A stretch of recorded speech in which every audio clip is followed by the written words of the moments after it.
espirituhanon nga bahin diha sa atong pagpadayon sa pagpangalagad sa atong Ginoo.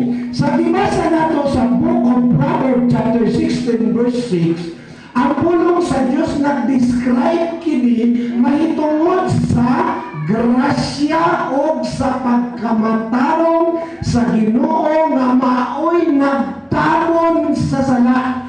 And the reason is ang mga tao tungkol sa pagtabon sa pagkamatarong o sa grasya sa Ginoo, ang tao nibiya man forget.